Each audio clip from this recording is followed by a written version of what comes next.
Hello YouTube. So I have owned this Braaap SS125 for a little while now. I don't know, months, it's probably not a year yet. It's been a while, and I just thought I'd do a bit of a review and give a bit of a, I don't know, like an overview of the pros, cons, what it's like, my recommendation, etc. Before I get into it, I think I should probably just caveat this as saying I am 100% not a seasoned expert. I don't have oodles and oodles of experience of riding through canyons in, different countries. I've had my license, once before, like 10 years ago, and then I got it again. And yeah, this is what I've been riding, and this is sort of my review based on that sort of level of experience. So where do I start? Well, probably affordability is the number one thing, I guess, when we think of Braaap bikes. They are just ridiculously affordable. They are so cheap compared to the rest of the market, the comparisons. That's probably a good place to start. How we got into this was my dad wanted to do like a boys trip, like into the mountains, into the Flinders Ranges, and had the idea of buying some old motorbikes and fixing them up and having a bit of a go. For the price range that we were looking at like 30-year-old, 20-year-old bikes that were clapped out, like had run a good life, lots of runs on the board. And when I suggested Braaap and we had a look at the website, it was crazy that you could buy a brand new bike for essentially the same price with a lifetime warranty. It's just kind of like mind-boggling that was possible. And so we did that. We did that, and we had an incredible trip. You look at I don't know. It would not have been possible if we hadn't been able to buy a bike at that price. We were able to buy 3 for the price of what probably one bike that could have done that job would have been. And it's memories that I'll cherish forever. We had a lot of fun. It by no means was like a supercross track level, intensity. It was, there was some really tough terrain from a bike, like manufacturing perspective. Some ravines where you're like bouncing over boulders for a little while, and some hill climbs and things. But for the most part, it was like an explore through the mountains and trying to find how to get to the top of these different mountains and see the panoramic views and different camping spots and things. And so yeah, that was a ton of fun, and it wouldn't have been possible without these bikes. Obviously we didn't ride them with the road wheels. We got the big sort of 17-inch and 14-inch, I think, dirt wheels, and that it worked a treat. It was really good. Like, surprisingly, the little 125s made it up the little, those hills. We took 2 SS125s and 1 MX17, and yeah, MX17 was a lot of fun as well. So yeah, that affordability point it's very good. It's very good, and obviously there are some concessions that come with that. But yeah, if you're looking for a Japanese bike that ticks all of those boxes, then go buy it. But you will pay a significant amount more. And so yeah, very, very happy from that perspective. I don't think anyone could argue. In terms of the other side of that, I think what flows in well is the size, the form factor, everything that comes with that. That's bike specific. Like I said, we went to the Flinders, and my dad has a 6x4 trailer, and we fit 3 bikes in there. We didn't have to get a special bike trailer or some giant thing. That was pretty crazy. And to be honest, I don't think I would have, my wife definitely wouldn't have agreed to me having a bike if it was this giant thing that required a significant bit of space. What I do is I just chuck it in a corner, and then when I need it, I sort of pick it up. It's light enough to pick up, move around, and then get through the little bit of storage space that we have in our garage, and it works perfectly in that regard. I think in regards to the size, the other thing is just fun. Like, it is such a small, fun bike, and so it's good for beginners. You can put your feet down easily, particularly on sort of rough terrain and that sort of thing. But like my mate who lives around the corner, Steve-O, he rides a CRF 450, which goes, and he loves the extra power. But every time he rides this, he comes back, he's like, that was sick. That was sick. He loves, you can take it closer to the ground. You can they're super mobile, super agile. And I think it's that whole go-kart effect. When you're closer to the ground, you feel like you're going faster. You don't have to go that much faster. You don't have to be doing, hectically dangerous stuff to be feeling like you're having a lot of fun and you're enjoying yourself. So yeah, I think that's really great. And it helps for, like, what do I use it for? I commute here and there, the fish and chips shop to the beach if I, know it's going to be a busy day. There's a 40-degree day, or there's no parking, and so I just kind of went down there, met some mates there, and found a spot, and it worked well. I think for that sort of stuff, this is perfect. And you don't kick yourself thinking, crap, I haven't ridden my bike. It's like, no, I've got it for a bargain, and it worked. It worked a treat for what I got it for. So yeah, I think size and affordability are the clear, just best parts about this bike. Controversial one that I'll say is a neutral, not a negative, but the build quality. So if I'm honest with you, I've not really had any issues with my bike, like virtually none. I'll be honest, at the moment, my battery is flat and it's being charged. Why? I haven't ridden it for a long time. There's probably been a couple months now while it's been winter, and just had another child, haven't been able to ride it. Actually, I had another review. I did the whole review a couple months ago, went to edit it, and found that the video cut short at the end, which was a piece of rubbish. So I'm doing it again, but that's probably the only thing. And I'm keen to take it out again and have a bunch of fun shortly. So, from a build quality perspective, I've had a good run personally. I don't ride it heaps and heaps, but I do ride it enough. And so, we took it through the Flinders, and it punished it, and they were okay.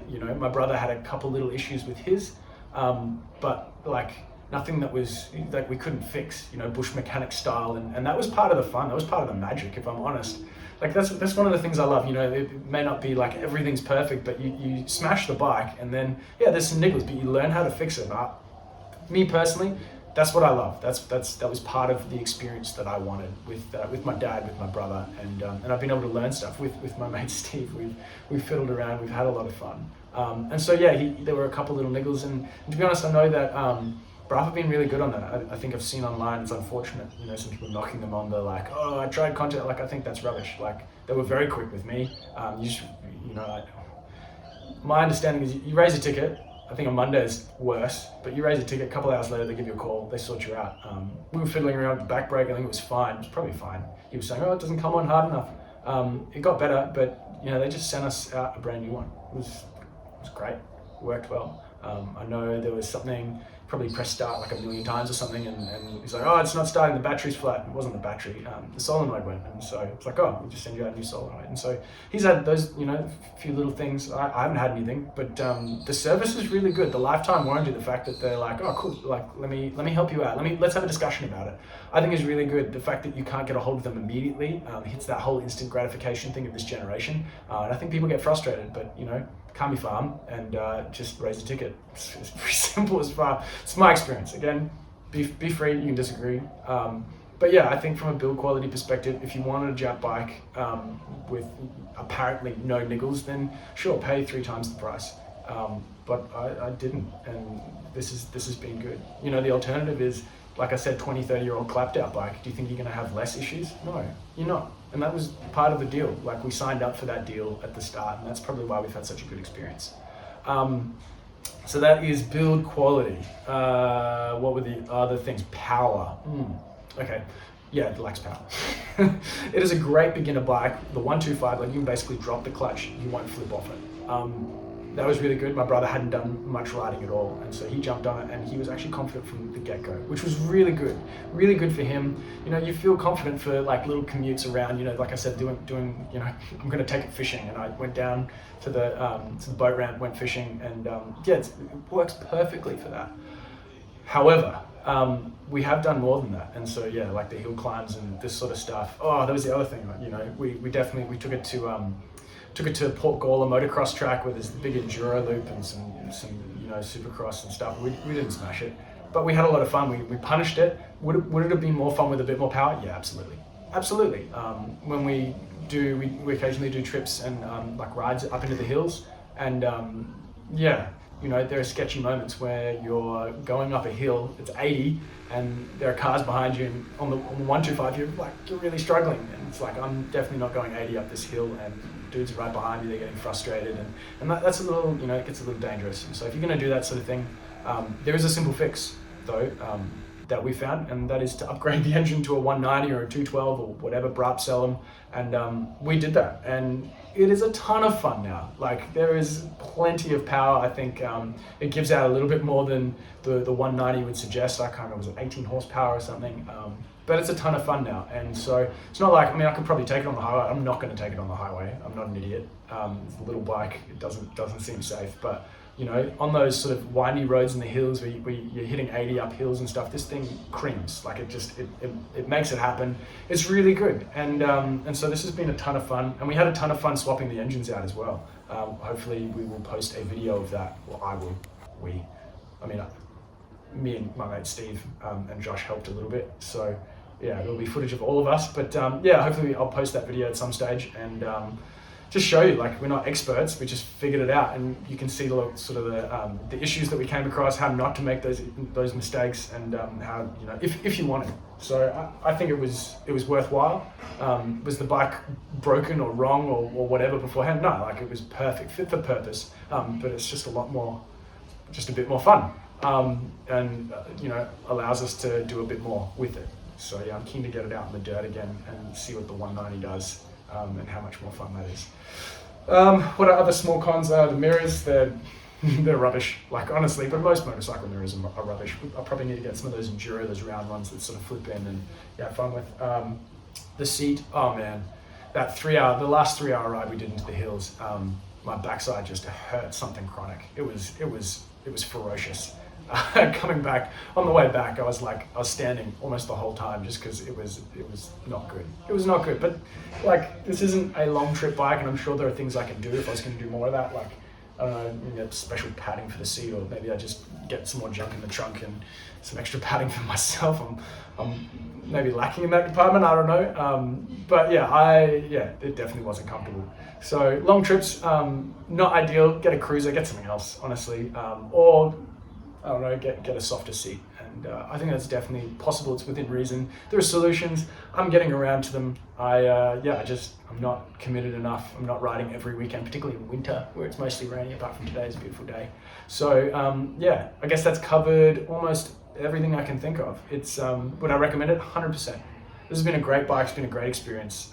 It's been a ton of fun, and it's fun that I probably wouldn't have been able to enjoy if it wasn't so affordable. Yeah, if we hadn't been able to get into the market at this price point, I probably wouldn't have been in the market. Noting that, you know, we've got kids and other priorities and things on the go, and it's not my like main hobby. This just, it made it possible. And so yeah, I really thank Braaap for that. Thank them for providing a product that is this affordable, is this accessible. Not for everyone, you know. Some guys who take it super seriously, they probably want some, you know, Japanese bike or some husky or something that'll, you know, take them on their trip across the desert and do X and Y and is bulletproof. And is it that much better? Is it going to be that much more reliable? I honestly don't think so. But did I pay a third or a quarter of the price and get just as much fun, if not more? I reckon I did. So I'm super satisfied, and I would highly recommend that you would be satisfied as well. So it's my review, it's my personal opinion, it's my personal experience. I hope that if you did do this and bought one of these, you'd have the same. So thanks for listening. That's all I've got to say. So see you later.